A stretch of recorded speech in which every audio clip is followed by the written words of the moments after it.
ስለ ሌሎች ፍጥረታት ትምህርት እንደ ነፍሊም ያሉ መጽሐፍ ቅዱሳዊ ፍጥረታትን በልዩ ሁኔታ በማጣቀስ የቅድመ ኒቅያ ቤተ ክርስቲያን አባቶች አተያይ።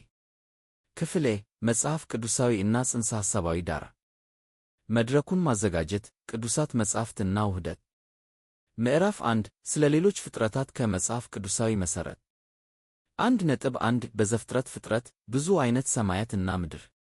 ይህ የመግቢያ ርዕስ ለክፍል ኤ የቅድመ ኒቅያ አባቶች የሥነ መለኮታቸውን በባዶ ቦታ ላይ እንዳላዳበሩት የሚለውን መሠረታዊ ክርክር ያረጋግጣል። ስለ ሌሎች ፍጥረታት ያላቸው አስተሳሰብ በሁለት ኃይለኛ ኃይሎች መካከል ባለው መስተጋብር የተፈጠረ ነው። የቅዱሳት መጻሕፍት ባለሥልጣን ጽሑፍ፣ ሁለቱም የዕብራይስጥ መጽሐፍ ቅዱስና አዲስ ኪዳን እና የግሪኮ ሮማን ዓለም አቀፍ ምሁራዊ እና ሃይማኖታዊ አካባቢ ውህደት ብለን የምንጠራው ሂደት። እዚህ ላይ ውህደት ማለት የክርስትና እውነትን በቸልተኝነት ማላላት ማለት እንዳልሆነ መረዳት በጣም አስፈላጊ ነው። ይልቁንም ቀደምት ቤተ ክርስቲያን ራሱን የገለጠውን እምነት በዘመኑ በነበረው የፍልስፍና ቋንቋ እና ጽንሰ ሐሳባዊ ምድቦች በመጠቀም የገለጸችበትን አስፈላጊ እና የፈጠራ ሂደት ይገልጻል። በተመሳሳይ ጊዜም ከሐዋርያዊ ትውፊት ጋር የማይጣጣሙትን ነገሮች ውድቅ አድርጋለች። ጀሮስላቭ ፔሊካን እንደተናገሩት የዶክትሪን እድገት የክርስቲያን ቤተ ክርስቲያን አንዴና ለመጨረሻ ጊዜ ለቅዱሳን አደራ የተሰጠውን እምነት ይሁዳ 3 በተወሰነ ጊዜ እና ባህል ቋንቋ ለመከላከል የሞከረችበት ሂደት ነው።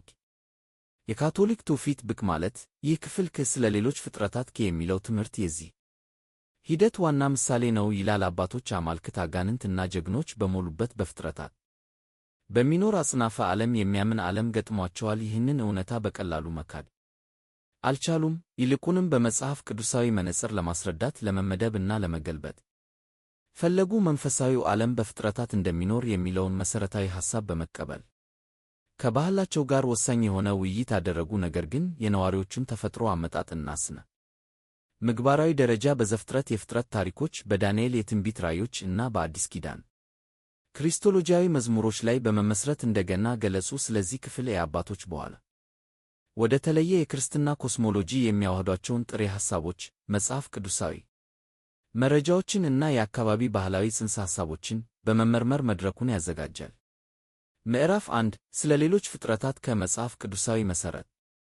ይህ ምዕራፍ ለመላው ጥናት እንደ መሠረት ሆኖ ያገለግላል። በመላእክት፣ በአጋንንትና በድብልቅ ላይ ያተኮሩ ውስብስብ የአባቶች ግምቶች የዘፈቀደ ፈጠራዎች ሳይሆኑ በመጽሐፍ ቅዱስ ራሱ አሻሚ እና ምስጢራዊ ምስክርነት ላይ በጥልቀት የተመሠረቱ እና የተነሳሱ መሆናቸውን ያረጋግጣል። አባቶች ለፕላቶ ወይም ሆሜር ምላሽ ከመስጠታቸው በፊት ከሙሴ እና ከጳውሎስ ጋር መሟገት ነበረባቸው። ምዕራፉ መጽሐፍ ቅዱስ ሰብአዊ ባልሆኑ አስተዋዮች የተሞላ አጽናፈ ዓለምን እንደሚያቀርብ እና ምስጢራዊ ምንባቦቹ በኋላ የሥነ መለኮት ሥርዓቶች ያደጉባቸውን አስፈላጊ ዘሮች እንደሚያቀርቡ ለማሳየት ያለመ ነው። ምዕራፉ በቅደም ተከተል በመጽሐፍ ቅዱሳዊ ቀኖና ውስጥ ይንቀሳቀሳል። ስለ ሌሎች ፍጥረታት ከመኖር እና እንቅስቃሴን በግልጽ የሚጠቅሱ ወይም በተዘዋዋሪ የሚያመለክቱ ቁልፍ ጽሑፎችን ያጎላል። በእነዚህ ፍጥረታት ውስጥ ያለውን ስነ ጽሑፋዊ ቅርጽ እና ስነ መለኮታዊ ተግባር በትረካው ውስጥ ይመረምራል። ለምሳሌ በዘፍጥረት 3 ላይ ያለው ከእባብ ከመጀመሪያ ሰይጣን ተብሎ አልተሰየመም፣ ነገር ግን እንደ አስተዋይ ክፉ ፈታኝ ያለው ሚና ስለ ተፈጥሮ እና አመጣጡ ጥያቄዎችን ያስነሳል። በተመሳሳይም በዘፍጥረት 6 ላይ የእግዚአብሔር ልጆች ድንገተኛ መግቢያ በሰማያዊው ፍርድ ቤት መለኮታዊ ፍጥረታትን ማወቅን አስቀድሞ ያሳያል። ኢዮብ 1:6 ተመልከት።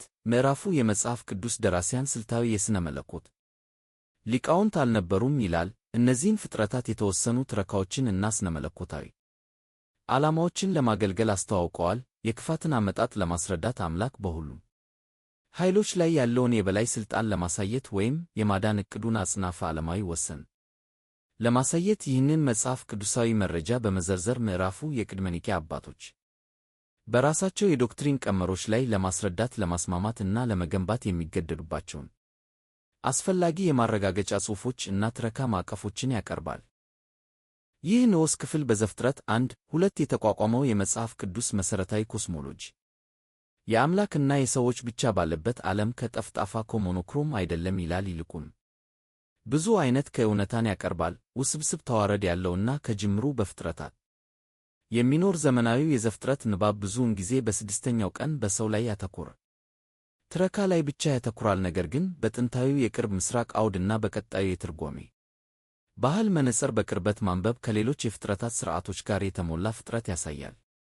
በዘፍጥረት 1:1 ላይ የተፈጠሩት ከሰማያት ከባዶ ቦታ ሳይሆን ግዛት ናቸውና የፍጥረት ዘገባ ነዋሪዎቿን በዝርዝር ይገልጻል። በሁለተኛው ቀን እግዚአብሔር ውሃውን ለመለየት ራቂያን ጠፈር ወይም ማስፋፊያ ፈጠረ፣ እርሱም ከሰማይ ብሎ ሰየመው። ዘፍጥረት 1:8 ይህ ሰማይ ብቻ አይደለም፣ መለኮታዊ ማደሪያ ነው። በዘፍጥረት 2:1 ጽሑፉ ከሰማያትን ምድርም ሰራዊታቸውም ሁሉ ተፈጸሙ ይላል። ሰራዊት በዕብራይስጥ ጻባ የሚለው ቃል እጅግ በጣም አስፈላጊ ነው። ሰራዊትን ብዙ ሰዎችን ወይም የተደራጀ ድርድርን ያመለክታል። ከዋክብትን ሊያመለክት ቢችልም ዘዳግም 4:19 በተለይም በትንቢታዊ ሥነ ጽሑፍ ውስጥ ያለው ዋና ስነ መለኮታዊ ትርጉሙ በሰማያዊው ፍርድ ቤት እግዚአብሔርን የሚያገለግሉ ሰማያዊ ፍጥረታት ናቸው። ነቢዩ ሚክያስ ከእግዚአብሔር በዙፋኑ ላይ ተቀምጦ የሰማይ ሰራዊት ሁሉ በቀኙና በግራው ቆመው አየሁ። 1 ነገሥት 22:19 ነህምያ እግዚአብሔርን እንዲህ በማለት ያወድሳል። አቤቱ አንተ ብቻህን ነህ፣ አንተ ሰማያትን የሰማያትን ሰማያት ሰራዊታቸውንም ሁሉ ምድርንና በእርስዋ ያለውን ሁሉ ባሕሮችንና በእነርሱ ያለውን ሁሉ ፈጠረህ፣ አንተም ሁሉን ታድናለህ፣ የሰማያትም ሰራዊት ለአንተ ይሰግዳሉ። ነህምያ 9:6 ይህ ቁጥር የከዋክብት ሰራዊትን ከምድርና ከባሕር አካላዊ ነገሮች በግልጽ የሚለይ ሲሆን ይህንን ብዙ ከእግዚአብሔርን እንደሚያመልክ ይገልጻል። ስለዚህ ዘፍጥረት 1:2 የሰማያትን ፍጥረት እና ሰራዊታቸውን ሁሉ ሲገልጽ የመላእክትን ሥርዓቶች በተዘዋዋሪ ያካትታል። እነሱ እጅግ መልካም ዘፍጥረት 1:31 የተፈጠረ ሥርዓት አካል ናቸው፣ ከሰው ልጅ ውድቀት በፊትም ይገኛሉ እና ንቁ ናቸው። ይህ ብዙ ዓይነት ግንዛቤ ቀሪውን መጽሐፍ ቅዱስ ለማንበብ አስፈላጊ ነው። በኢዮብ ውስጥ ላለው የሰማይ ምክር ቤት፣ በኢሳይያስ 6 ውስጥ ለሚገኙት ሱራፌል እና በራእይ ውስጥ ለሚገኙት ስፍር ቁጥር የሌላቸው መላእክት አስፈላጊውን ዳራ ያቀርባል። የቅድመ ኒቅያ አባቶች ጻባን ኮስሞስ ብለው የተረጎሙትን ወይም ሆስትራቶስቱ ኡራኑ የሰማይ ሰራዊት የሚለውን ሐረግ የተጠቀሙትን የግሪክ ሴፕቱጀንት ሲያነቡ ይህንን የዓለም እይታ ወርሰዋል። ለነርሱ የፍጥረት ታሪክ ስለ አካላዊው ዓለምና የሰው ልጅ አመጣጥ ብቻ ሳይሆን ስለ መላው አጽናፍ ዓለማዊ ተዋረድ አመጣጥም ነበር። የሊዮኑ ኢራኒዮስ በኋላ ኖስቲኮችን ሲቃወም እንደ ተከራከረው ይህ አንድ አምላክ የሚታዩትንም የማይታዩትንም ዙፋኖችም ቢሆኑ ጌትነትም ቢሆኑ ግዛትም ቢሆኑ ሥልጣናትም ቢሆኑ ሁሉን የፈጠረ ነው ክህደትን መቃወም። 2.25 በቅዱሳት መጻሕፍት መክፈቻ ምዕራፍ ላይ በተገለጠው በአንዱ እውነተኛ አምላክ የፈጠራ ፍቃድ ውስጥ የሁሉም ከሌሎች ፍጥረታት ከመኖርን አጥብቆ ይመሰርታል። በዘፍጥረት ውስጥ መድረኩ የተዘጋጀው ለሁለትዮሽ ሳይሆን ብዙ ፍጡራን ለሚሳተፉበት ሰፊ ኮስሞስ ነው። የብሉይ ኪዳን ደጋፊ ማጣቀሻዎች 1 ዘፍጥረት 6:1-4 ነፍሊሞች ሰዎች በምድር ፊት መብዛት በጀመሩ ጊዜ ሴቶች ልጆችም በተወለዱላቸው ጊዜ የእግዚአብሔር ልጆች የሰዎችን ሴቶች ልጆች መልካሞች እንደሆኑ አያቸው፣ ከወደዷቸውም ሁሉ ሚስቶችን ለራሳቸው ወሰዱ። እግዚአብሔርም አለ መንፈሴ በሰው ዘንድ ለዘላለም አይኖርም፣ እነርሱ ሥጋ ናቸውና ዘመናቸውም 120 ዓመት ይሆናል። የእግዚአብሔር ልጆች ወደ ሰዎቹ ሴቶች ልጆች በገቡ ጊዜ ልጆችንም በወለዱላቸው ጊዜ በዚያ ዘመንና ከዚህም በኋላ ነፍሊሞች በምድር ነበሩ። እነርሱ የድሮ ኃያላን ሰዎች ስማቸው የገነነ ነበሩ። ይህ ምንባብ ሁሉን አቀፍ የሆኑ ድብልቅ ፍጥረታትንና የአጽናፈ ዓለማዊ ክፋት አመጣጥን በተመለከተ ለመላው የአባቶች ግንዛቤ መሠረት ነው። የእግዚአብሔር ልጆች በነ ኤሎሂም ማንነት ሆን ተብሎ አሻሚ ነው። ይህም ስነ መለኮታዊ ምርመራን የሚጋብዝ ስልት ነው። በመጀመሪያው የብሉይ ኪዳን አውድ በነ ኤሎሂም፣ በሌላ ቦታ ኢዮብ 1:6-38-7 መዝሙር 29:1 መለኮታዊ ሰማያዊ ፍጥረታትን በማያሻማ መልኩ የሚያገለግል ቃል ነው። ትረካው በተፈጠረው ሥርዓት ውስጥ አስከፊ የሆነ ጥሰትን ያቀርባል። የሰማይ ፍጥረታት ግዛታቸው መለኮታዊ ምክር ቤት የሆነው በሰማይና በምድር መካከል ያለውን ድንበር በመጣስ የሰውን ሚስቶች ይወስዳሉ። ይህ በጎ የሆነ መስተጋብር ሳይሆን የፍጥረትን ምንነት የሚያበላሽ የአጽናፍ ዓለማዊ አመፅ ተግባር ነው።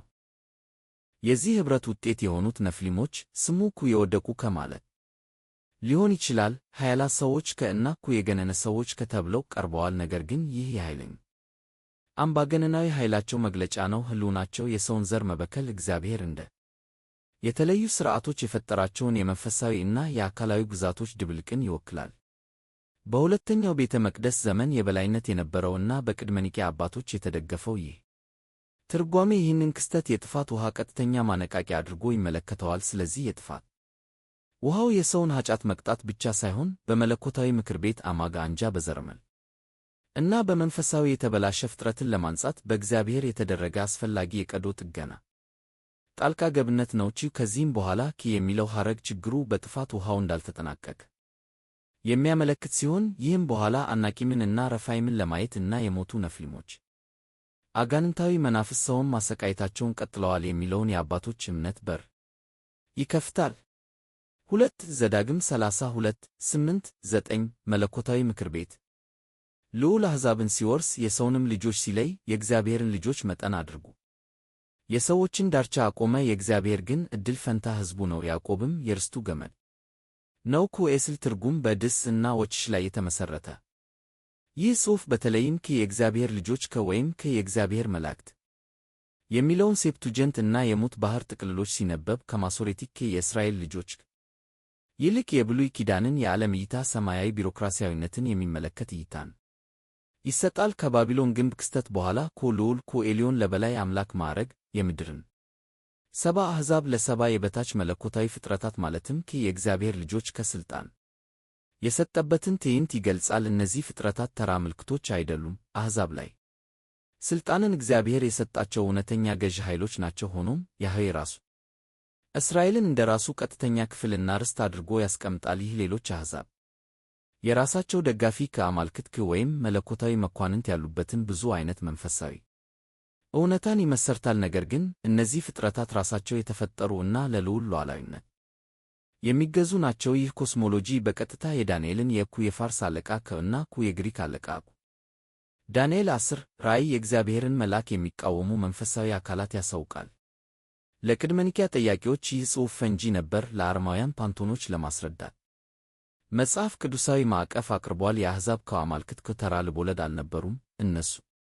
እነዚህ የእግዚአብሔር ልጆች ከሆኑ የተበላሹ እና ለአምላክ ብቻ የሚገባውን አምልኮ የተቀበሉ በዚህም በመዝሙር 106 37 የተወገዙ አጋንንት ከሆኑ በጀስቲን ማርተር የተገለጸው ይህ አመለካከት አረማዊነትን እንደ ንጹሕ ፈጠራ ሳይሆን የእስራኤል አምላክ በበላይ ሥልጣን ስር ያለ እውነተኛ ምንም እንኳን የበታች መንፈሳዊ እውነታ የአጋንንት መዛባት አድርጎ ቀርጿል።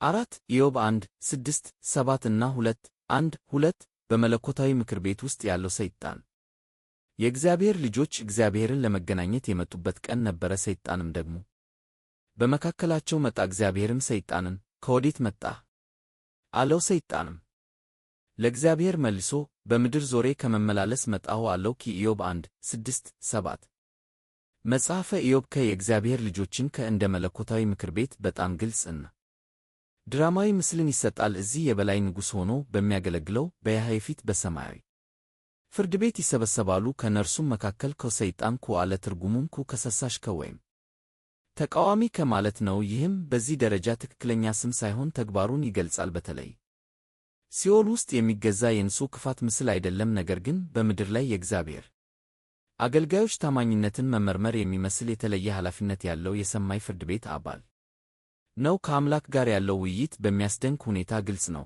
የሰው ጽድቅነትን የሚፈታተን ከሳሽ ጠበቃ ነው። ይህ ምስል የአጋንንት ትምህርት እድገትን ለመረዳት መሠረት ነው። በሥነ ፍጥረት የእግዚአብሔር ልጅ ሰማያዊ ፍጡር ሆኖም በሥነ ምግባር ተቃዋሚ የሆነን ፍጡር ያሳያል። ከእግዚአብሔር ሉዓላዊነት ውጭ አይደለም። ራሱን ማቅረብና ለድርጊቶቹ ፈቃድ መቀበል አለበት። ይህ ጽሑፍ በመለኮታዊ ምክር ቤት ውስጥ ሥነ ምግባራዊ ግጭት የሚኖርበትን አጽናፈ ዓለም ያሳያል። ለአባቶች ይህ አሃዝ በብሉይ ኪዳን ከሰሳሽ እና በአዲስ ኪዳን ዲያብሎስ መካከል ያለው ድልድይ ሆነ። በዚህ ትረካ ውስጥ ሙሉ በሙሉ የተገነዘበው ሰይጣን ቅድመ ታሪክን አዩ ጥሩ ሆኖ የተፈጠረ ነገር ግን ኩራቱ እና ከሳሽ ተፈጥሮ የእግዚአብሔር እና የሰው ልጅ መሠረታዊ ጠላት እንዲሆን ያደረገ ፍጡር። ይህ ትዕይንት ሌሎች ፍጥረታት ታማኝ አገልጋዮችን ብቻ ሳይሆን ፈጣሪው በሚፈቅደው ፈቃድ ውስጥ የሚሰሩ በሥነ ምግባር የተወሳሰቡ ተቃዋሚ ፍጥረታትንም እንደሚያካቱ ያረጋግጧል። 6 መዝሙር 82 1 2 6 7 የአማልክት ፍርድ። እግዚአብሔር በአማልክት ጉባኤ ቆመ፣ በአማልክትም መካከል ይፈርዳል። እስከ መቼ ድረስ? በግፍ ትፈርዳላችሁ፣ ለኃጥኡን ፊት ታሳያላችሁ። እኔ አማልክት ናችሁ፣ ሁላችሁም የልዑል ልጆች ናችሁ አልሁ። ነገር ግን እንደ ሰዎች ትሞታላችሁ፣ እንደ አለቆችም ትወድቃላችሁ። መዝሙር 82 መለኮታዊ የሕግ ትዕይንት የሚያሳይ ስነ መለኮታዊ ነጎድጓድ ነው። እግዚአብሔር ኤሎሂም በእኮ መለኮታዊ ምክር ቤት ከአዳትኤል መካከል ቆሞ በኪ አማልክት ኤሎሂም ላይ ፍርድን ያስተላልፋል። እነዚህ ከአማልክት በዘዳግም 32:8 ውስጥ ለሰማያዊ ፍጥረታት ጥቅም ላይ የዋለው ተመሳሳይ ቋንቋ የልዑል ልጆች ከተብለው ተለይተዋል። ክሱ በእነርሱ ላይ መኖራቸው ሳይሆን በምድር ላይ የፍትሕ አስተዳደርን ማበላሸታቸው ነው። እንደ መለኮታዊ አስተዳዳሪዎች በተሰጣቸው ሚና አልተሳኩም፣ ለክፉዎች አድልዎ አሳይተዋል። የመጽሐፍ ቅዱስ የዓለም እይታ ለእነዚህ ከሌሎች ፍጥረታት ከእውነተኛ ተግባራዊ ሥልጣን እንደሚሰጥ ያረጋግጣል። ይሁን እንጂ የመዝሙሩ ፍጻሜ የነርሱ ፍርድ ነው። እንደ አማልክት የከበረ ደረጃ ቢኖራቸውም የሚሞቱ ፍጥረታት ናቸውና እንደ ሰዎች ለመሞት ይፈረድባቸዋል። ይህ መዝሙር ከዘፍጥረት 6 እና ከዘዳግም 32 ትረካዎች ለተበላሽ የእግዚአብሔር ልጆች ከምን እንደተፈጠረ ወሳኝ ትረካን ይሰጣል። እነርሱ በቸልታ አልተተጓም፣ በይፋ ተፈርዶባቸው ለሞት ተዳርገዋል። ለቀደመችው ቤተ ክርስቲያን ይህ መዝሙር ክሪስቶሎጂያዊ ትርጉም ነበረው። ኢየሱስ ራሱ የእግዚአብሔር ልጅ ነኝ የሚለውን የራሱን የይገባኛል ጥያቄ ለመከላከል በዮሐንስ 10:34-36 ላይ ቁጥር 6ን ጠቅሷል። የአባቶች ትርጓሜ ይህንን ባለ ሁለት ደረጃ ፍርድ አድርጎ ተመልክቷል። ትናንሾቹ ኤሎሂም የልዑል ልጆች ከተፈርዶባቸው ተገኝተዋል፣ ለመሞት ተወስነዋል። በተቃራኒው እውነተኛውና ታማኙ የእግዚአብሔር ልጅ ኢየሱስ የእነዚህን ኃይሎች የመጨረሻ ፍርድ የሚፈጽምበት፣ ሥልጣናቸውን የሚነጥቅና የሞታቸውን አዋጅ የሚፈጽምበት ነው። 7 ኢሳይያስ 6:1-3 ሱራፌል ንጉሥ ሆዚያም በሞተበት ዓመት እግዚአብሔርን በረጅምና ከፍ ባለ ዙፋን ላይ ተቀምጦ አየሁት። የልብሱም ዘርፍ መቅደሱን ሞልቶት ነበር። ሱራፌልም ከእርሱ በላይ ቆመው ነበር። ለእያንዳንዱም 6 ክንፍ ነበረው። በሁለቱ ፊቱን ይሸፍን ነበር፣ በሁለቱም እግሮቹን ይሸፍን ነበር፣ በሁለቱም ይበርር ነበር። አንዱም ለአንዱ እየጮኸ እንዲህ ይል ነበር፣ ቅዱስ ቅዱስ ቅዱስ የሠራዊት ጌታ እግዚአብሔር፣ ምድር ሁሉ ከክብሩ ተሞልታለች። በቤተ መቅደሱ ውስጥ ያለው የኢሳይያስ ራእይ ስለ ሌሎች ፍጥረታት የተወሰነ ሥርዓት ማለትም ሱራፌል ከዕብራይስጥ ሰራፍ ከማቃጠል አምልኮና ተፈጥሮ ጥልቅ እይታን ይሰጣል። እነዚህ ረቂቅ ኃይሎች ሳይሆኑ በእግዚአብሔር ፊት የሚቆሙ ግላዊ ግርማ ሞገስ ያላቸው ፍጥረታት ናቸው። አካላዊ መግለጫቸው 6 ክንፎች የተለየ ተግባራቸውን እና ተፈጥሮአቸውን ያመለክታሉ። የእግዚአብሔርን የማይታገስ ቅድስና በመገንዘብ ፊታቸውን ይሸፍናሉ፣ እግሮቻቸውን ይሸፍናሉ። የትሕትናና የአክብሮት ምልክት እግሮች ከፍጡርነትን ሊያመለክቱ ይችላሉ። በሁለት ክንፎች ይበራሉ፣ እንደ መልእክተኞች ለመሥራት ያላቸውን ዝግጁነት ያመለክታሉ። እዚህ እንደተገለጸው ዋና ተግባራቸው የማያቋርጥ የአምልኮ ሥርዓት አምልኮ ነው። የ3 ጊዜ ጩኸታቸው ቅዱስ ቅዱስ ቅዱስ የእግዚአብሔርን የመጨረሻ ንጽሕናና መለያየትን የሚያጎላ ሲሆን ኢሳይያስ ትንቢት እንዲናገር ከተጠራበት ሕዝብ ጋር ፍጹም ተቃራኒ ነው። ይህ ራእይ የክርስትና የመላእክት ትምህርትና የአምልኮ ሥርዓት እድገት መሠረት ነበር። የቤተ ክርስቲያን አባቶች ሱራፌል በምድራዊ የአምልኮ ሥርዓት ውስጥ የሚሳተፈው የሰማይ አምልኮ ሞዴል አድርገው ይመለከቷቸው ነበር። ከዚህም በላይ የኢሳይያስን ከንፈሮች ለማንጻት የሚቃጠል ፍም መጠቀማቸው የቅዱስ ቁርባን የማንጻት ኃይል ቁልፍ ምሳሌ ሆነ። ይህ ምንባብ ከሌሎች ፍጥረታት ከምድብን ያስፋፋል፣ ለክብሩ ብቻ የተሰጡ የፍጥረታት ተዋረድን ያሳያልና የሁሉም ሰማያዊ ፍጥረታት ዋናና ትክክለኛ ሥራ የእግዚአብሔርን ቅድስና ማወጅ መሆኑን ያረጋግጣል። 8 ኢሳይያስ 14:12-15 የሄሌል ቤን ሻሃር ውድቀት። የንጋት ልጅ አጥቢያ ኮከብ ሆይ እንዴት ከሰማይ ወደቅህ! አሕዛብን ያዋረድህ እንዴት እስከ ምድር ድረስ ተረትህ!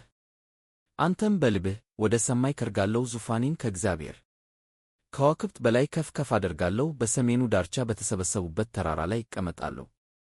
ከደመናዎች ከፍታ በላይ ከርጋለሁ፣ ራሴንም ከልዑል ጋር አስተካክላለሁ አልህ። ነገር ግን ወደ ሲኦል ወደ ጉድጓዱም ጥልቅ ትወርዳለህ። የዚህ ትዕቢት ፈጣን ታሪካዊ አውድ ወደ ባቢሎን ንጉሥ የሚመራ ቢሆንም ጥቅም ላይ የዋለው ቋንቋ በጣም አጽናፈ ዓለማዊ ከመሆኑ የተነሳ ተራ ሰብአዊ ገዥን ይበልጣል።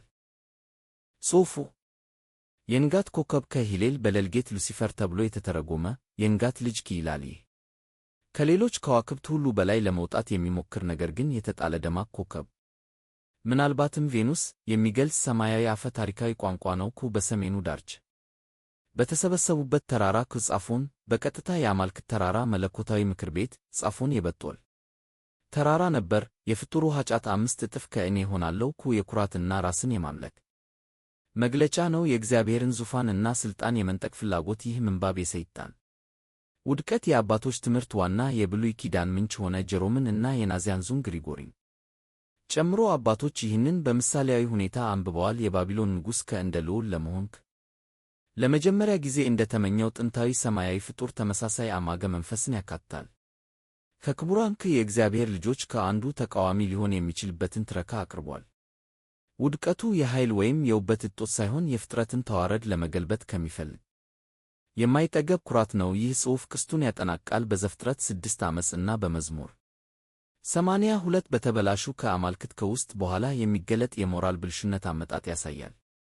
9 ዳንኤል 7 9 10 የዘመናት ሽማግሌ እና የሰማይ ፍርድ ቤት እየተመለከቱ ሳለ ዙፋኖች ተቀመጡ፣ የዘመናትም ሽማግሌ ተቀመጠ። ልብሱም እንደ በረዶ ነጭ ነበረ፣ የራሱም ጠር እንደ ንጹሕ የበግ ጠር ነበረ። ዙፋኑ የእሳት ነበልባል ነበረ፣ መንራሮቹም የሚነድድ እሳት ነበሩ። የእሳትም ወንዝ ወጥቶ ከፊቱ ፈሰሰ። እልፍ ጊዜ እልፍም ያገለግሉት ነበር። 10,000 ጊዜ 10,000ም በፊቱ ቆመው ነበር። ፍርድ ተቀመጠ፣ መጻሕፍትም ተከፈቱ። የዳንኤል የትንቢት ራእይ የሰማይ ዙፋን ክፍልና ስፍር ቁጥር የሌላቸውን ሌሎች ፍጥረታት በጣም ዝርዝር መግለጫ ይሰጣል። ትዕይንቱ እጅግ በጣም ግርማ ሞገስና የፍርድ ኃይል ያለው ነው። የዘመናት ሽማግሌ እግዚአብሔር አብ የዘላለም ንጽሕናና የጽድቅ ፍርድ ምልክቶች ተመስሏል። ለጥናታችን ቁልፉ እርሱን የከበበው እጅግ ብዙ ሰራዊት ነው። እልፍ ጊዜ እልፍም ያገለግሉት ነበር። 10,000 ጊዜ 10,000ም በፊቱ ቆመው ነበር። ይህ ቁጥር ለመቁጠር በጣም ትልቅ ከመሆኑ የተነሳ ማለቂያ የሌላቸውን ስፍር ቁጥር የሌላቸውን የሰማይ ፍጥረታት ያመለክታል። ሚናዎቻቸው ሁለት ናቸው፤ ማገልገል ለአምልኮና ተግባራዊ አገልግሎት ቃል እና በተገኙበት መቆም። በንጉሣዊው ፍርድ ቤት የዝግጁነትና የአክብሮት አቋም። ይህ ራእይ ቀደም ባሉት መጻሕፍት ውስጥ የታየውን መለኮታዊ ምክር ቤት ጽንሰ ሐሳብን ዓለም አቀፋዊ ያደርገዋል። እሱ ትንሽ የእግዚአብሔር ልጆች ከቡድን ብቻ ሳይሆን ስፍር ቁጥር የሌላቸው የሰማይ ፍጥረታት ሰራዊት ነው። ይህ ምንባብ በቀደመው የክርስትና የመላእክት ትምህርትና የፍጻሜ ዘመን ትምህርት እድገት ላይ ከፍተኛ ተጽዕኖ አሳድሯል። በመለኮታዊ መንግሥትና አምልኮ ውስጥ የሚሳተፉ ታማኝ መንፈሳዊ ፍጥረታት ሰፊ ተዋረድ ላይ ያለውን እምነት አረጋግጧል። ከፍርድ ተቀመጠ የሚለው ደግሞ በመዝሙር 82 ላይ የታየውን ጭብጥ ያጠናክራል። የሰማይ ምክር ቤት የመጨረሻ ፍትሕ የሚፈጸምበት ቦታ ነው። ይህም የዳንኤል መጽሐፍ እግዚአብሔርን የሚፈሩ ሰዎች በምድራዊ ግዛቶች የሚደርስባቸውን ስደት የሚመለከት ሲሆን፣ ይህም ከአካላዊው ጀርባ መንፈሳዊ ጦርነት እንዳለ ያመለክታል። 10 ዳንኤል 10 10 14 20 21 የአሕዛብ አለቆች። እርሱም ዳንኤል ሆይ እጅግ የተወደድ ሰው ወደ አንተ የምናገረውን ቃል አስተውል፣ ቀጥ ብለህም ቆም፣ አሁን ወደ አንተ ተልኬአለሁና አለኝ። እርሱም ዳንኤል ሆይ አትፍራ፣ ልብህን ለማስተዋል ወደ አምላክህም ፊት ለማዋረድ በጀመርህበት በመጀመሪያው ቀን ቃልህ ተሰምቶአልና እኔም በቃልህ ምክንያት መጥቻለሁ። ነገር ግን የፋርስ መንግሥት አለቃ 21 ቀን ተቋቋመኝ። እነሆም ከዋነኞቹ አለቆች አንዱ ሚካኤል ሊረዳኝ መጣ። እኔም በዚያ ከፋርስ ነገሥታት ጋር ተውሁት አለኝም። አሁንም ለምን እንደመጣው ታውቃለህን? አሁንም ከፋርስ አለቃ ጋር ለዋጋ እመለሳለሁ። ከወጣውም በኋላ እነሆ የግሪክ አለቃ ይመጣል። ነገር ግን በእውነት መጽሐፍ የተጻፈውን እነግርሃለሁ፣ በእነዚህ ላይ ከሚረዳኝ ከሚካኤል በቀር ማንም የለም። ይህ ምንባብ በሰማያዊ ግዛት ውስጥ በአሕዛብ ጉዳዮች ላይ የሚካሄደው መንፈሳዊ ጦርነት በጣም ግልጽ የሆነ መጽሐፍ ቅዱሳዊ መገለጥ ነው። አንድ መልአክ ወደ ዳንኤል ተልኳል። ነገር ግን ጉዞው የፋርስ መንግሥት አለቃ በአካል ተቃውሞ ገጥሞታል። ይህ የሰው አለቃ ሳይሆን መንፈሳዊ አካል ነው። በዘዳግም 32 የዓለም እይታ መሠረት ለፋርስ የተመደበ የወደቀ የእግዚአብሔር ልጅ አሁን የእግዚአብሔርን ዓላማ የሚቃወም ነው። ግጭቱ በጣም ከባድ ከመሆኑ የተነሳ የእስራኤል የራሱ የተሾመ አለቃ የሆነው ሊቀ መላእክት ሚካኤል ጣልቃ እንዲገባ ይጠይቃል። ጽሑፉ የመላእክትን የሚመስል የተዋቀረ የአጋንንት ተዋረድን ያሳያል። የተወሰኑ ኃይለኛ ፍጥረታት አለቆች የአሕዛብን ግዛቶች የሚቆጣጠሩ ናቸው።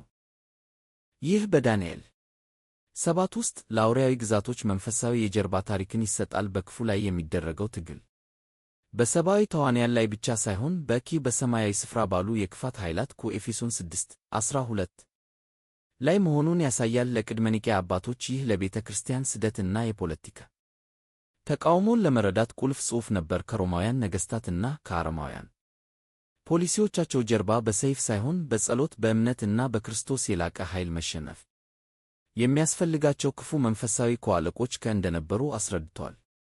ሕዝቅኤል 1:4-14 ሕያዋን ፍጥረታት ወይም ኪሩቤል። እነሆም አየሁ፣ እነሆም ገውሎ ነፋስ ከሰሜን በታላቅ ደመና ይመጣ ነበር፣ በዙሪያውም ብሩህ ነበረ፣ የሚንጎለጎልም እሳት በመካከል ነበረ፣ በመካከልም እንደሚያንጸባርቅ ናስ የሚመስል ነበረ። ከመካከሏም የአራት ሕያዋን ፍጥረታት መልክ ወጣ። ይህንንም ይመስሉ ነበር፣ የሰው መልክ ነበራቸው፣ ለእያንዳንዳቸውም 4 ፊት ነበራቸው፣ ለእያንዳንዳቸውም 4 ክንፍ ነበራቸው። እንደ ጋለ ናስ ያበሩ ነበር። ከክንፎቻቸው በታች የሰው እጅ ነበራቸው። የፊታቸውም መልክ እንዲህ ነበረ፣ የአራቱም ፊት የሰው ፊት ነበረ። በአራቱም በቀኝ በኩል የአንበሳ ፊት ነበረ፣ በአራቱም በግራ በኩል የበሬ ፊት ነበረ፣ በአራቱም ደግሞ የንስር ፊት ነበረክ። የሕዝቅኤል ሕያዋን ፍጥረታት በኋላ ከኪሩቤል ጋር ተለይተው የሚታወቁት ራእይ በቅዱሳት መጻሕፍት ውስጥ በጣም እንግዳና አስደናቂ የሆኑትን ሌሎች ፍጥረታት ያቀርባል። እነሱ የሰው ልጅ፣ አንበሳ፣ በሬ እና ንስር ባሕርያትን የሚያጣምሩ ጥምር ፍጥረታት ናቸው። የማሰብ ችሎታ፣ ጥንካሬ፣ አገልግሎት እና ሉዓላዊነት ምልክቶች ናቸው። በዓይኖች ተሸፍነዋል። ይህም አጠቃላይ ግንዛቤን የሚያመለክት ሲሆን እንቅስቃሴያቸውም ፈጣን ነው። በመንፈስ የሚመራ እነሱ እንዲሁ ጌጣጌጦች አይደሉም። እነሱ የእግዚአብሔር ተንቀሳቃሽ ዙፋን፣ ሰረገላ፣ መርካባ ዋና አካል ናቸው። ዋና ተግባራቸው የእግዚአብሔር የከበረ መገኘት ተሸካሚዎች እና ተንከባካቢዎች መሆን ነው። ይህ ራእይ የአንዳንድ ሰማያዊ ፍጥረታትን ልዩነት እና አስፈሪ ኃይል ያጎላል። እነሱ የሕዳሴ ጥበብ፣ የዋህ ክንፍ ያላቸው ሕፃናት አይደሉም፣ ነገር ግን መላ ሕይወታቸው ለመለኮታዊ ክብር መገለጥ እና እንቅስቃሴ የተሰጠ ኃይለኛ ውስብስብ እና አስፈሪ ፍጥረታት ናቸው። ይህ ራእይ በአይሁድና በቀደመው የክርስትና ምስጢራዊነት እና ስነ መለኮት ላይ ጥልቅ ተጽዕኖ አሳድሯል። የእግዚአብሔርን ልዕልና እና ተንቀሳቃሽነት አጠናክሯል። እርሱ በኢየሩሳሌም ቤተ መቅደስ ብቻ የተወሰነ አይደለም። ለአባቶች የአራቱ ሕያዋን ፍጥረታት ፊቶች የአራቱ ወንጌሎች ምልክቶች ሆነው ታይተዋል። ይህም የክርስቶስ ሥራ አጠቃላይ ትረካ በእነዚህ ግርማ ሞገስ ባላቸው ሰማያዊ ፍጥረታት የተሸከመ እና የሚታወጅ መሆኑን እና ወንጌል ራሱ የእግዚአብሔር ተንቀሳቃሽ ዓለምን የሚሸፍን ክብር መገለጫ መሆኑን ይጠቁማል። ዘካርያስ 3:1-2 ከሰሳሹ ተጋፈጠ። እርሱም ሊቀ ካህናቱን ኢያሱን በእግዚአብሔር መልአክ ፊት ቆሞ አሳየኝ። ሰይጣን እንዲከሰው በቀኙ ቆሞ ነበር። እግዚአብሔርም ሰይጣንን እግዚአብሔር ይገሥጽህ፣ አንተ ሰይጣን ኢየሩሳሌምን የመረጣት እግዚአብሔር ይገሥጽህ፣ ይህ ከእሳት የተነጠቀ አይደለምን? አለውክ። ይህ አጭር ራእይ በኢዮብ ውስጥ የተገለጸውን ሰማያዊ ግጭት ወደ ከምርኮ በኋላ ወደ ነበረው ሁኔታ ያመጣል። ሊቀ ካህናቱ ኢያሱ የተመለሰውን ግን ፍጹም ያልሆነውን ክህነት የሚወክል በችሎት ላይ ቆሟል። የእግዚአብሔር መልአክ እዚህ እንደ ተከላካይ ጠበቃ እና ዳኛ ሆኖ ያገለግላል። ከሰይጣን በለመደው ሚና ከሰሳሽ ከሆኑ ይቆማል። ኢያሱ የቆሸሹ ልብሶችን የኃጢአት ምልክት እንደ መወገድ ምክንያት ይጠቁማል። ይህ ትዕይንት የሰይጣናዊ ትእዛዝን ዋና ነገር ይይዛል። በእውነተኛው በደል ላይ በመመስረት በእግዚአብሔር ሕዝብ ላይ ክስ ማቅረብ፣ መለኮታዊው ምላሽ የክሱን ትክክለኛነት መከራከር ሳይሆን ከሳሹን በሉዓላዊ ነቀፍ እና ለምርጫ ጸጋ ይግባኝ በማለት ዝም ማሰኘት ነው። ይህ ከእሳት የተነጠቀ አይደለምን? ይህ ከክስ ጋር በተያያዘ የጸጋ ጥልቅ ስነ መለኮት ነው። በእግዚአብሔር ፊት አማኙ መቆም በራሳቸው እንከን የለሽ መዝገብ የሌላቸው ላይ የተመሠረተ ሳይሆን በእግዚአብሔር ሉዓላዊ ምርጫ እና በማዳን ተግባር ላይ የተመሠረተ መሆኑን ያሳያል። ለአባቶች ይህ የክርስቶስ ሥራ ኃይለኛ ምሳሌ ነበር። እውነተኛው ሊቀ ካህናት ኢየሱስ ከሳሹን በሕዝቡ ኃጢአት ላይ በመገሰጽ ሳይሆን እነዚያን ኃጢአቶች በራሱ መሥዋዕት በማንጻት ዝም ያሰኛል። በሚቀጥሉት ቁጥሮች ላይ የቆሸሹ ልብሶችን በንጹሕ መተካት ይወከላል። ይህ ጽሑፍ የከሰሳሹን ሚና እና በመቤሁት ጸጋ የመጨረሻ ሽንፈቱን ያጠናቅቃል። የአዲስ ኪዳን ደጋፊ ማጣቀሻዎች 1 ማቴዎስ 8:28-32 የገዳሬኖስ አጋንንት ያደሩባቸው። ወደ ማዶም ወደ ጌርጌሴኖን አገር በደረሰ ጊዜ ከዋሻዎች እየወጡ የሚያስፈሩ አጋንንት ያደሩባቸው 2 ሰዎች ተገናኙት። በዚያ መንገድም ማንም ሊያልፍ አይችልም ነበር ነው። ጮኸው እንዲህ አሉ፣ የእግዚአብሔር ልጅ ሆይ ከአንተ ጋር ምን አለን? ጊዜው ሳይደርስ ልትሰቃየን ወደዚህ መጣህን? ከእነርሱም ርቆ ብዙ የአሳማ መንጋ ይሰማራ ነበር። አጋንንቱም ታወጣን እንደሆነ ወደ እሪያዎች መንጋ ስደደን ብለው ለመኑት። ሂዱ አላቸው። ወዲያውም ወጥተው ወደ እሪያዎቹ ሄዱ። እነሆም መንጋው ሁሉ ከአፋቱ ወደ ባሕር ተጣደፉ፣ በውሃም ውስጥ ሞቱክ። ይህ ትረካ የክርስቶስ በኪ ሌሎች ፍጥረታት በተለይም በአጋንንት ላይ ያለውን ሥልጣን የሚያሳይ የአዲስ ኪዳን ማረጋገጫ ነው። ታሪኩ በርካታ ቁልፍ የአባቶችን እምነቶች ያረጋግጣል። በመጀመሪያ አጋንንት ሰውን ሊቆጣጠሩ እና በአካል ሊነኩ የሚችሉ እውነተኛ ግላዊ አስተዋይ አካላት ናቸው። በሁለተኛ ደረጃ ኢየሱስም የእግዚአብሔር ልጅ እንደሆነ ወዲያውኑ ይገነዘባሉ። ይህም በመንፈሳዊው ተዋረድ ውስጥ ያላቸውን ቦታ እና የእግዚአብሔርን የመጨረሻ ዕቅድ ያላቸውን ዕውቀት ያሳያል። ጥያቄያቸው ጊዜው ሳይደርስ ልትሰቃየን ወደዚህ መጣህን? ጥልቅ የፍጻሜ ዘመን ግንዛቤን ያሳያል። አስቀድሞ የተወሰነ የመጨረሻ ፍርድ ጊዜው ያውቃሉ እና የኢየሱስን መገኘት እንደ እንቅ ያለ ጊዜው የሚፈጸምበት አድርገው ይመለከቱታል። ይህ የወደቁ መላእክት በአሁኑ ጊዜ በተወሰነ የነጻነት ሁኔታ ውስጥ ታስረው የመጨረሻ ፍርድን እንደሚጠብቁ ከሚገልጸው የአይሁድና የቀደመው የክርስትና እምነት ጋር ይጣጣማል። 2 ጴጥሮስ 2:4 ይሁዳ 1:6 ተመልከት።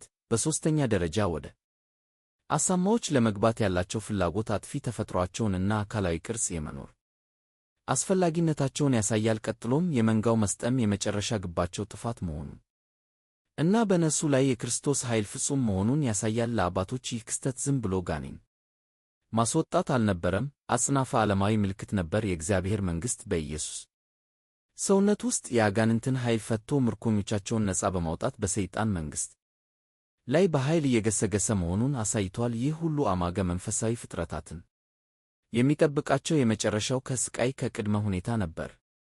3 ማቴዎስ 25:41 ለዲያብሎስና ለመላእክቱ የተዘጋጀው የዘላለም እሳት። በዚያን ጊዜ በግራው ያሉትን ደግሞ እንዲህ ይላቸዋል፣ እናንተ የተረገማችሁ ለዲያብሎስና ለመላእክቱ ወደ ተዘጋጀው ወደ ዘላለም እሳት ከእኔ ራቁ።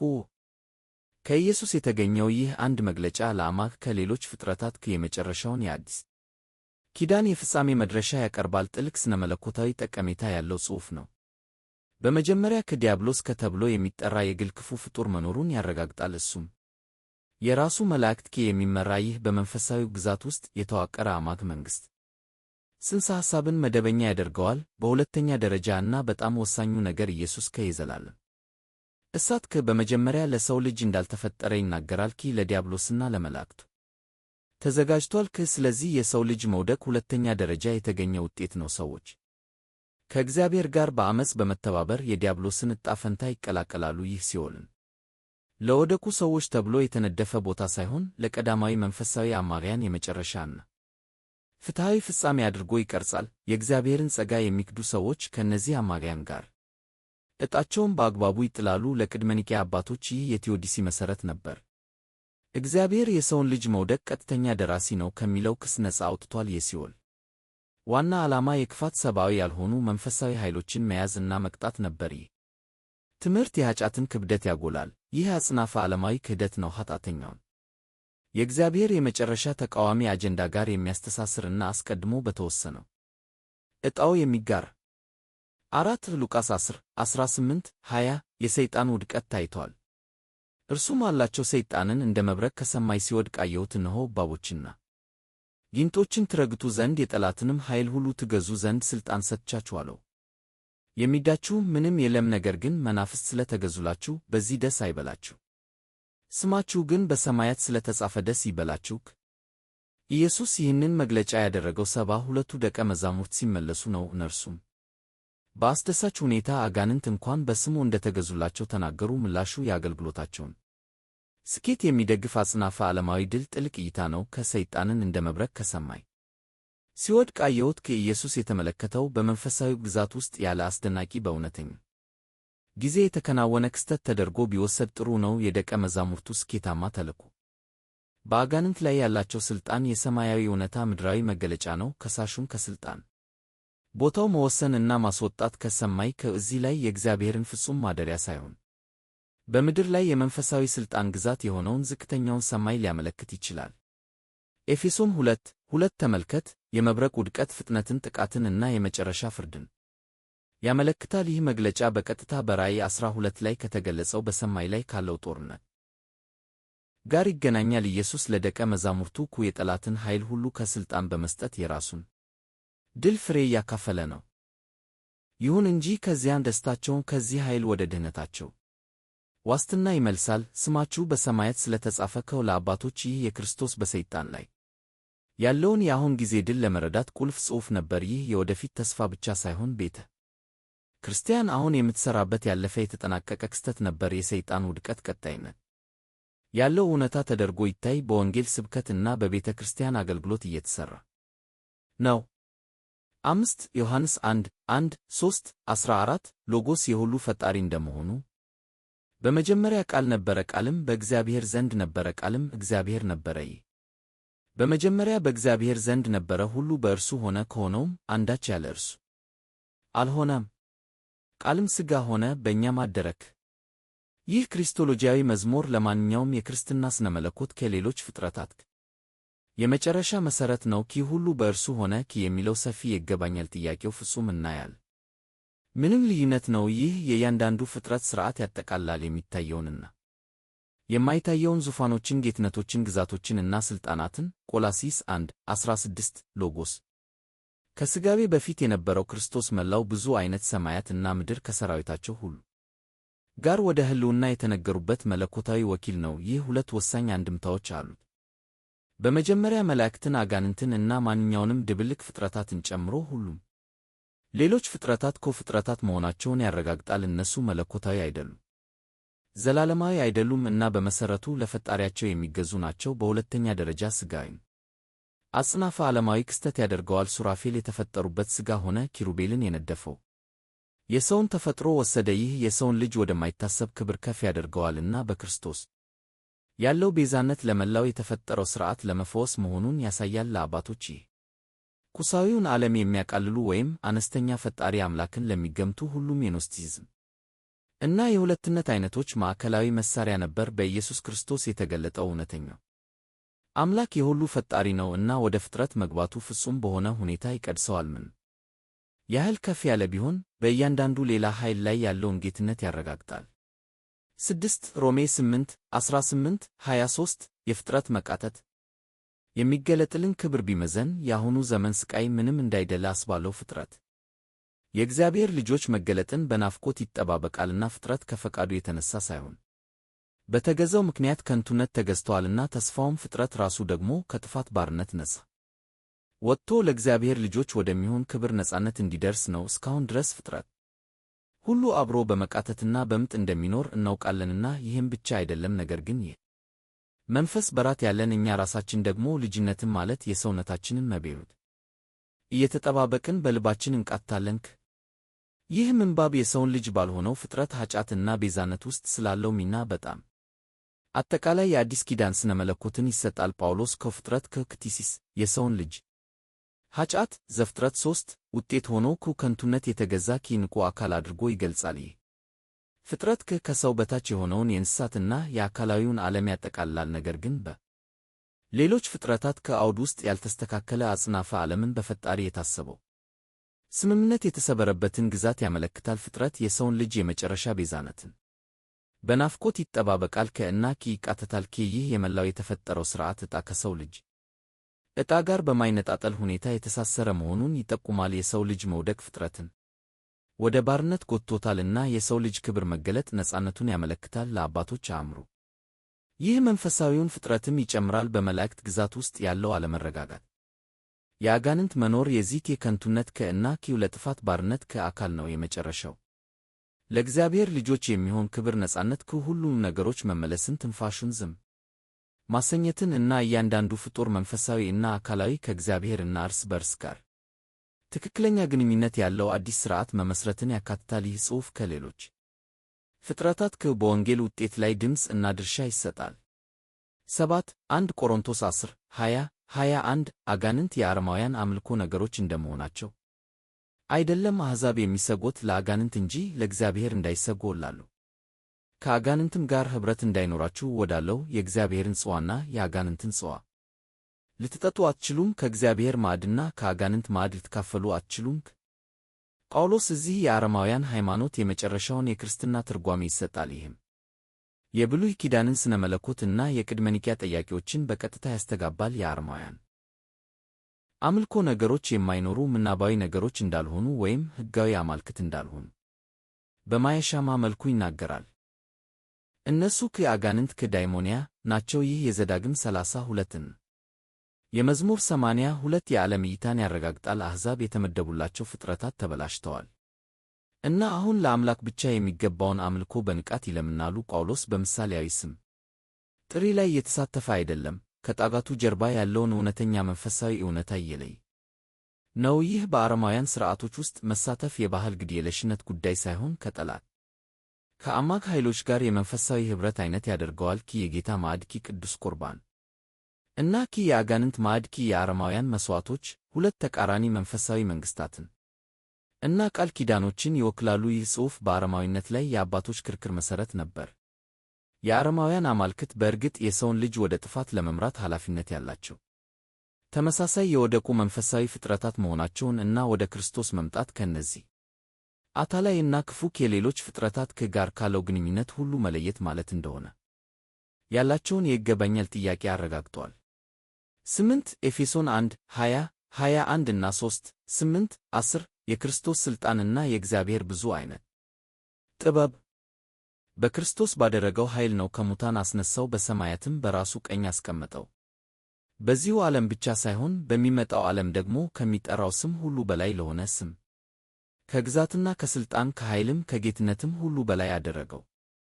ለእኔም ከቅዱሳን ሁሉ ከማንሱ ለእኔ ይህ ጸጋ ተሰጠኝ፣ ይህም ለአሕዛብ የማይመረመር የክርስቶስን ባለጠግነትን እሰብክ ዘንድ ሁሉንም የፈጠረ በእግዚአብሔር ዘንድ ከዘላለም የተሰወረውን የምስጢሩን ንድፍ ለሁሉ እገልጥ ዘንድ ነው። ይህም በቤተ ክርስቲያን አማካይነት የእግዚአብሔር ብዙ ዓይነት ጥበብ በሰማያት ላሉት አለቆችና ሥልጣኖች አሁን ትታወቅ ዘንድ ነው። ከኤፌሶን የተገኙት እነዚህ መንትያ ምንባቦች ከሌሎች ፍጥረታት የሚለውን የሚያጠናቅ አጽናፈ ዓለማዊ ክሪስቶሎጂ እና ኤክሊሲዮሎጂን ይገልጻሉ። በመጀመሪያ የክርስቶስ ትንሣኤ እና እርገት ከግዛትና ከሥልጣን ከኃይልም ከጌትነትም ሁሉ በላይ የእርሱ ዙፋን መሆኑ ተመስሏል። ይህ የታማኝ ወይም የአማጊያን መንፈሳዊ ፍጡር ምድብ ሁሉም ያጠቃልላል። ስሙ ከሚጠራው ስም ሁሉ በላይ የበላይ ነው። ይህም ለአረማውያን አማልክትና ለመንፈሳዊ መኳንንት ስሞች ቀጥተኛ ፈተና ነው። ይህ በሉቃስ 10:18 ላይ የተገለጸው የድል ፍጻሜ ነው። በሁለተኛ ደረጃ እና ከዚህም የበለጠ የሚያስደንቀው የቤተ ክርስቲያን ሚና ነው።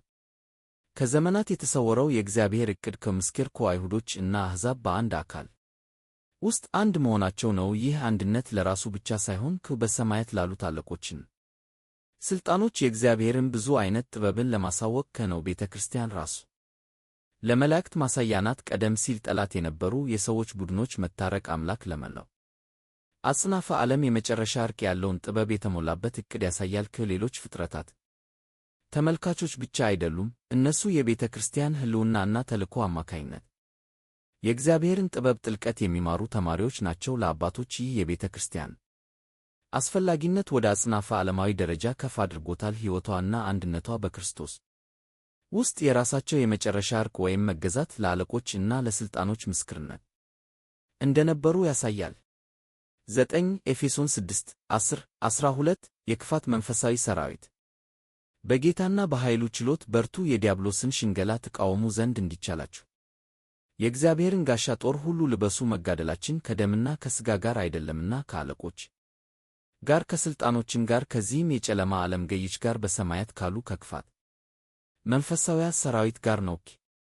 ይህ ጽሑፍ የቤተ ክርስቲያን ተቃዋሚ ከሌሎች ፍጥረታት እና የግጭቱን ተፈጥሮ የመጨረሻውን የአዲስ ኪዳን መግለጫ ይሰጣል። ፍጹም ልዩነትን ይፈጥራል። እውነተኛው ጠላት ከደም እና ሥጋ ማለትም የሰው ተቃዋሚዎች ሳይሆን የመንፈሳዊ ፍጥረታት ተዋረድ ነው። ጳውሎስ በአጋንንት መንግሥት ውስጥ ላሉ የተለያዩ ማዕረጎች ሊሆኑ የሚችሉ ተከታታይ ቃላትን ይጠቀማል። ከአለቆች ከአርካይ ሥልጣኖች ከኤክስያይ በአሁኑ ጨለማ ላይ ያሉ ኃይሎች ከኮስሞክራቶራስ ስኮቱስቱቱ እና በሰማያዊ ስፍራዎች ያሉ የክፋት መንፈሳውያን ሰራዊት ከፕኒውማቲካቴስ ፖኔሪያስ ኢንቶይስ ኤገራኒዮይስ ይህ ቋንቋ በሰማያዊ ቦታዎች ውስጥ የሚሠራ የተደራጀ አስተዋይ እና ኃይለኛ ተቃውሞን ይጠቁማል። ከእኛ ጋር የሚገናኝ መንፈሳዊ ግዛት አጽናፈ ዓለማዊ ኃይሎች የሚለው ቃል በተለይ ትርጉም ያለው ነው። ይህም ተጽዕኖአቸው በዓለም አቀፍ ደረጃ እና ስልታዊ የሆኑ ፍጥረታትን ያመለክታል። ይህ ምንባብ በክርስትና ትግል ላይ አጽናፈ ዓለማዊ እይታን ያስገድዳል። በግል ኃጢአት ወይም በሰብአዊ ተቃዋሚዎች ላይ ብቻ ሳይሆን በባህሎች፣ በመንግሥታትና በአስተሳሰብ ሥርዓቶች ላይ ተጽዕኖ በሚያሳድር ጨለማ መንፈሳዊ ሥነ ምህዳር ላይ ነው። ለቅድመ ኒቅያ አባቶች ይህ ያጋጠማቸውን ከባድ ስደት አስረድተዋል። የዚህ መንፈሳዊ ጦርነት መገለጫ ነበር። እንዲሁም ለጸሎት፣ ለእምነት እና ለጽድቅ መንፈሳዊ ሥርዓቶች ምክንያታዊነትን ሰጥቷል። እነዚህ በአካላዊ መንገድ ሊሸነፍ የማይችል ጠላትን ለመቋቋም እግዚአብሔር ያቀረባቸው ከጦር መሣሪያዎች ከነበሩ 10 ቆላስይስ 1:15-17 ክርስቶስ የሚታዩትንና የማይታዩትን ነገሮች ሁሉ ፈጣሪ እንደመሆኑ እርሱም የማይታየው አምላክ ምሳሌ የፍጥረትም ሁሉ በር ነው። በሰማይና በምድር ያሉት የሚታዩትና የማይታዩት ዙፋኖች ቢሆኑ ወይም ጌትነቶች ወይም አለቅነት ወይም ሥልጣኖች ሁሉ በእርሱ ተፈጥረዋልና ሁሉም በእርሱና ለእርሱ ተፈጥረዋል። እርሱም ከሁሉ በፊት ነው፣ ሁሉም በእርሱ ይቆማል።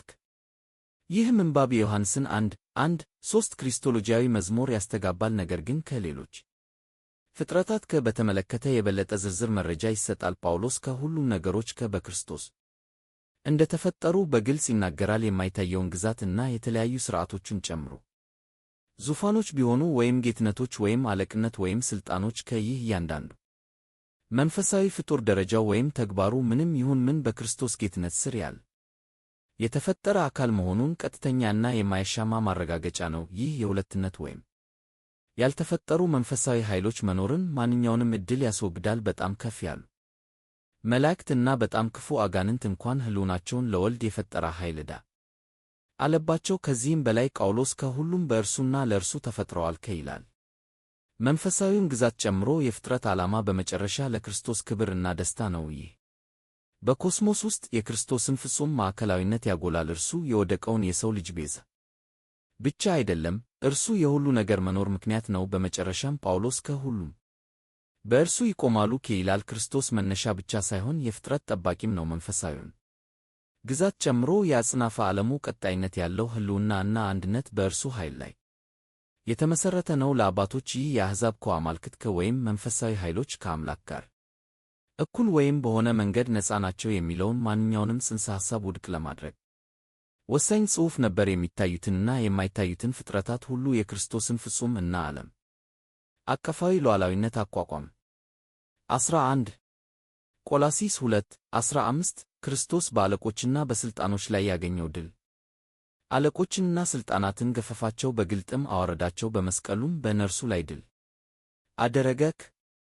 ይህ አጭር መግለጫ ከሌሎች ፍጥረታት በተመለከተ የአዲስ ኪዳን ማዕከላዊ ጭብጥን ያጠቃልላል። ክርስቶስ በአማገ መንፈሳዊ ኃይሎች ላይ ያገኘው ወሳኝ ድል ቋንቋው ግልጽ እና ኃይለኛ ነው። ገፈፋቸው አፒክዱሳሚኖስ የጦር መሣሪያዎችን እና ሥልጣንን መንጠቅን ይጠቁማል። አለቆችና ሥልጣኖች በኤፌሶን 6:12 እና ቆላስይስ 1:16 ላይ የተጠቀሱት ተመሳሳይ የአጋንንት ደረጃዎች ናቸው። የክርስቶስ ድል ምሳሌያዊ ብቻ አይደለም፣ እውነተኛና ውጤታማ የኃይል መገፈፍ ነው። በግልጥም አዋረዳቸው ኤዴግማቲሲኒን ፓሬሲያ ውርደትን ያመለክታል። ኃይሎቹ የተሸነፉ ብቻ አይደሉም፣ ይጋለጣሉ እና ይሳለቃሉ። የዚህ ድል መንገድ በእርሱ ኢን አውቶ ነው። ይህም መስቀልን ያመለክታል። መሰቀል የመጨረሻ ድክመት እና ሽንፈት የሚመስልበት ጊዜ እውነቱ ክርስቶስ በመንፈሳዊ የክፋት ኃይሎች ላይ ያገኘው ታላቅ ድል ነበር። የኃጢአትንና የሞትን ኃይል የሰበረው፣ የሰውን ልጅ በግዞት የያዙትን የአጋንንት ኃይሎች ያስፈታው በመሥዋዕታዊ ሞቱና ትንሣኤው ነበር። ለአባቶች ይህ የወንጌል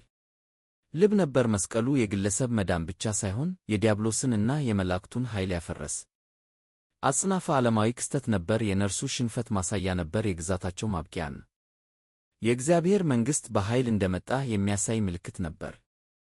12 ዕብራውያን 1:14 መላእክት የሚያገለግሉ መናፍስት እንደመሆናቸው ሁላቸው መዳንን ይወርሱ ዘንድ ስላሉት ለማገዝ የሚላኩ የሚያገለግሉ መናፍስት አይደሉምን?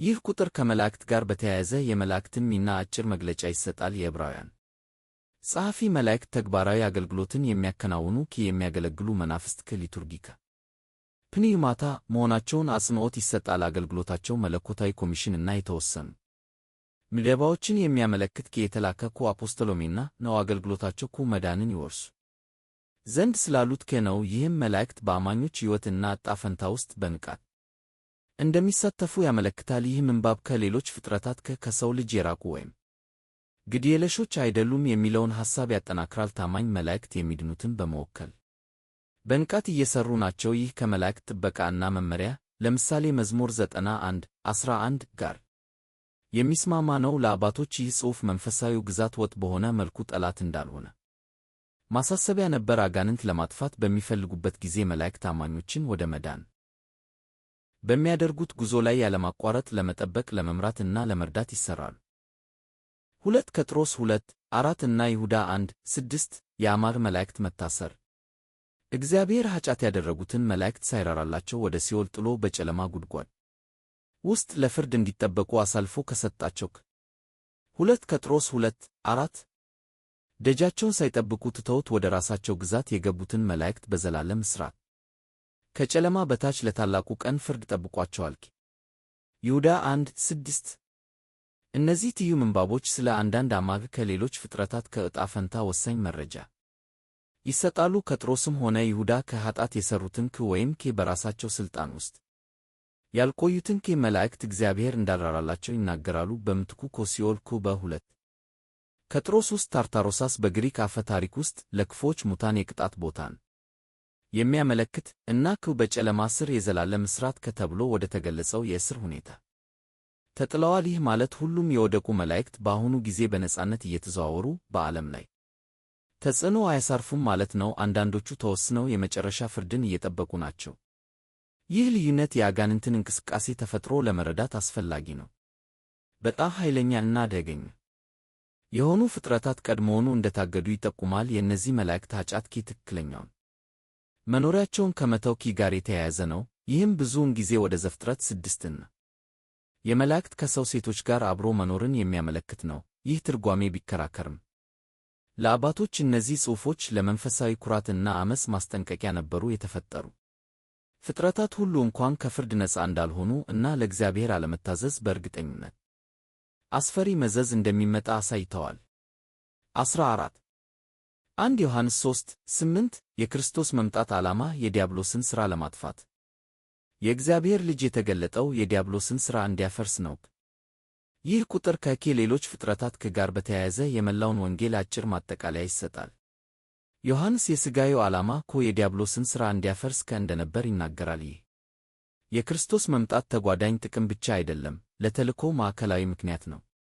የዲያብሎስ ሥራ ዲያብሎስ የእግዚአብሔርን ፈቃድ የሚቃወምበትን እና የሰውን ልጅ የሚጎዳባቸውን መንገዶች ሁሉ ያጠቃልላል። ኃጢአት፣ ሞት፣ ማታለል፣ ጭቆና እና መንፈሳዊ ባርነት። ይህ ቁጥር በክርስቶስ እና በዲያብሎስ መካከል ያለውን ንቁ እና ቀጣይ ተቃውሞ ያጎላል። ተገብሮ ወይም ቲዎሬቲካል ግጭት ሳይሆን ክርስቶስ የዲያብሎስን አጥፊ አጀንዳ በንቃት የሚያፈርስበት ቀጥተኛ ግጭት ነው። ለአባቶች ይህ ቁጥር የመንፈሳዊ ጦርነት እውነታ እና አሳሳቢነት ኃይለኛ ማረጋገጫ ነበር። የክርስትና ሕይወት ስለ ግላዊ ስነ ምግባር ወይም ማኅበራዊ ማሻሻያ ብቻ እንዳልሆነ አሳይቷል። በክርስቶስ በጨለማ ኃይሎች ላይ ባገኘው ድል ውስጥ መሳተፍ ነው። እንዲሁም ከዲያብሎስ ጋር ለመስማማት ወይም ለማስተናገድ መሞከር ፍጹም ከንቱነት ላይ አጽንዖት ሰጥቷል። ብቸኛው ተገቢ ምላሽ የዲያብሎስን ሥራ በማጥፋት ከክርስቶስ ጋር መቀላቀል ነው። 15 1 ጴጥሮስ 3:19-22 ክርስቶስ በእስር ቤት ላሉት መናፍስት ያወጀው አዋጅ። በዚያም ደግሞ ሄዶ በኖኅ ዘመን መርከብ ሲዘጋጅ የእግዚአብሔር ትዕግሥት ሲጠግ ባልታዘዙት መናፍስት ዘንድ ሰበከላቸው። በጥቂቶች ማለት በ8 ነፍሳት በውኃ የዳኑባት መርከብም እርስዋ ናት። ይህም ውኃ ጥምቀትን ይወክላል፣ የኢየሱስ ክርስቶስ ትንሣኤም በውኑ አሁን ያድናችኋል። ይህም የሰውነትን ዕድፍ ማስወገድ ሳይሆን በጎ ሕሊናን ለእግዚአብሔር መማፀን ነው። እርሱም ወደ ሰማይ ሄዶ መላእክትና ሥልጣናት ኃይላትም ከተገዙለት በኋላ በእግዚአብሔር ቀኝ አለጉ። ይህ በአዲስ ኪዳን ውስጥ በጣም ከተከራከሩ እና እንቆቅልሽ ከሆኑ ምንባቦች አንዱ ነው። ጴጥሮስ ክርስቶስ ከተሰቀለ በኋላ ነገር ግን ከመነሳቱ በፊት ሄዶ በእስር ቤት ላሉት መናፍስት ሰበከ ይላል። የእነዚህ መናፍስት ማንነት እና የእርሱ ስብከት ከተፈጥሮ በተለያዩ መንገዶች ተተርጉሟል። አንድ የተለመደ የአባቶች ትርጓሜ እነዚህ በኖኅ ዘመን በጎርፍ የጠፉ ሰዎች መናፍስት ናቸው፣ እነሱም በሕይወት ዘመናቸው የማይታዘዙ ነበሩ። የክርስቶስ ስብከት የግድ የመዳን አቅርቦት አልነበረም፣ ነገር ግን በሞትና በጨለማ ኃይሎች ላይ ያገኘው ድል መግለጫ ነበር፣ ምንም እንኳን በዓመፅ ለሞቱትም። ከዚያም ምንባቡ ይህንን ክስተት ከጥምቀት ጋር ያገናኛል፣ ይህም ሁለቱንም መንጻትና መዳንን ያመለክታል። የመጨረሻው ቁጥር የክርስቶስን ዕርገትና ዙፋን ላይ መቀመጡን ያጎላል። መላእክትና ሥልጣናት ኃይላትም ከተገዙለት በኋላ ይህ የታማኝና የአማልያን መንፈሳዊ ፍጥረታትን ሁሉ የክርስቶስን የመጨረሻ ሥልጣን ጭብጥ ያጠናክራል። ለአባቶች ይህ ምንባብ የክርስቶስ ሁለንተናዊ ጌትነት ኃይለኛ ማረጋገጫ ነበር። ይህም እስከ ሙታን ግዛት ድረስ ይዘልቃል፣ እንዲሁም አማኞችን ከኃጢአት እና ከሞት ላይ ከክርስቶስ ድል ጋር የሚያስተሳስርና ከጥበቃው በታች የሚያደርጋቸው የጥምቀት ለውጥ ኃይልን አጉልቷል። 16 ራእይ 12 7-9 በሰማይ ጦርነትና ሰይጣን መጣል። በሰማይም ጦርነት ሆነ፣ ሚካኤልና መላእክቱ ዘንዶውን ተዋጉ። ዘንዶውና መላእክቱ ተዋጉ፣ አልቻሉምም። ከዚያም በኋላ በሰማይ ስፍራ አልተገኘላቸውም። ዓለሙንም ሁሉ የሚያስት ታላቁ ዘንዶ እርሱም ዲያብሎስና ሰይጣን የሚባለው እባብ ተጣለ፣ ወደ ምድር ተጣለ፣ መላእክቱም ከእርሱ ጋር ተጣሉክ። ይህ ምንባብ በእግዚአብሔርና በሌሎች ፍጥረታት መካከል ያለውን ግጭት አመጣጥና ተፈጥሮ አስደናቂ መግለጫ ይሰጣል። ዮሐንስ በሚካኤልና በመላእክቱ እና በዘንዶው ሰይጣን እና በመላእክቱ መካከል በሰማይ ጦርነት ይገልጻል። ይህ አካላዊ ጦርነት ሳይሆን ለግዛት እና ለሥልጣን የሚደረግ መንፈሳዊ ግጭት ነው። ውጤቱም ወሳኝ ነው። ሰይጣንና መላእክቱ ተሸነፉ እና ወደ ምድር ተጣሉ። ይህ ክስተት በአጽናፈ ዓለማዊ ትግል ውስጥ ትልቅ ለውጥ ያመጣል። ሰይጣን ከሰማያዊ ግዛት መባረሩን እና ወደ ምድራዊ ሉል መታሰሩን ያመለክታል። ይህ ማለት ሰይጣን በሰማያዊ ፍጥረታት ላይ ተጽዕኖ ማሳደር አይችልም ማለት አይደለም፣ ነገር ግን የኃይሉንና የመዳረሻውን ገደብ ያመለክታል። ምንባቡ ዘንዶውን በበርካታ ስሞች ይለያል። ዓለሙንም ሁሉ የሚያስታላቁ ዘንዶ እርሱም ዲያብሎስና ሰይጣን የሚባለው እባብ ይህ ከዘፍጥረት 3 ላይ ካለው እባብ ጋር ያገናኘዋልና በዓለም ላይ የማታለልና የክፋት ዋና ምንጭ እንደመሆኑ ሚናውን ያጎላል። ለአባቶች ይህ ምንባብ የመንፈሳዊ ጦርነት እውነታ እና ኃይለኛና ክፉ ተቃዋሚ መኖሩን ማረጋገጫ ነበር። እንዲሁም ሚካኤል መልካሙን ኃይል ከክፉ ጋር በመቃወም የሚመራው የመላእክት አለቃ እንደመሆኑ ሚናውን አጉልቷል። በሰማይ የጀመረውን ጦርነት ቀጣይነት አድርገው በመመልከት በምድር ላይ የቤተ ክርስቲያንን ትግል ለመረዳት አጽናፈ ዓለማዊ ሁኔታን ሰጥቷል። 17 ራእይ 21 3 እና 20 10 የሰይጣን መታሰር እና የመጨረሻ ፍርድ። ከዚያም ከሰማይ መልአክ ሲወርድ አየሁ። የጥልቁ መክፈቻና ታላቅ ሰንሰለት በእጁ ነበረው። ዘንዶውንም ያዘ፣ እርሱም የቀደመው እባብ ዲያብሎስና ሰይጣን ነው። 1000 ዓመትም አስሮ ወደ ጥልቁ ጣለው። አፉንም ዘግቶና ማኅተም አድርጎ በላዩ ቆለፈው 1000 ዓመትም እስኪፈጸም ድረስ አሕዛብን ደግሞ እንዳያስት። ከዚያም በኋላ ለጥቂት ጊዜ ይፈታል። ያሳታቸውም ዲያብሎስ አውሬውና ሐሰተኛው ነቢይ ወዳሉበት ወደ እሳትና ወደ ዲን ወደሚቃጠል ባሕር ተጣለ። ለዘላለምም ሌትና ቀን ይሰቃያሉክ። እነዚህ ምንባቦች የሰይጣንን የመጨረሻ ዕጣ ፈንታ እና በዓለም ላይ ያለውን ተጽዕኖ ይገልጻሉ። በመጀመሪያ አንድ መልአክ ሰይጣንን አስሮ አሕዛብን እንዳያስት ለ1000 ዓመታት ወደ ጥልቁ አቢሶስ ይጥለዋል። ይህ ጊዜ የወንጌልን መስፋፋትና በምድር ላይ የክርስቶስን መንግሥት መመስረት ለማስቻል በሰይጣን ኃይል ላይ ጊዜያዊ ገደብን ይወክላል። ሆኖም ይህ ገደብ ቋሚ አይደለም። ሰይጣን ከመጨረሻው ፍርድ በፊት የሰውን ልጅ ለመፈተን ለጥቂት ጊዜ ይለቀቃል። የመጨረሻው ቁጥር የሰይጣንን የመጨረሻ እና ዘላለማዊ ፍርድ ይገልጻል። አውሬውና ሐሰተኛው ነቢይ ወዳሉበት ወደ እሳትና ወደ ዲን ወደሚቃጠል ባሕር ተጣለ። ለዘላለምም ሌትና ቀን ይሰቃያሉ። ይህ የሰይጣን ፍጹም እና የማይቀለበስ ሽንፈትንና በእግዚአብሔር ላይ ያለውን ዓመፅ የመጨረሻ ፍጻሜ ያመለክታል። የእሳት ባሕር ከእግዚአብሔር ዘላለማዊ ቅጣትና መለያየት ምልክት ነው። ለአባቶች እነዚህ ምንባቦች የተስፋ እና የማበረታቻ ምንጭ ነበሩ። የክፋት ኃይል በመጨረሻ የተገደበ እና የእግዚአብሔር ድል እርግጠኛ መሆኑን አሳይተዋል። እንዲሁም የእምነት ተከታዮች እስከ መጨረሻው ፍርድ ድረስ ከሰይጣን ጋር የሚደረገው ትግል እንደሚቀጥል በማስታወስ የዕረፍት ስሜት እንዳይሰማቸው ማስጠንቀቂያ ሆነው አገልግለዋል።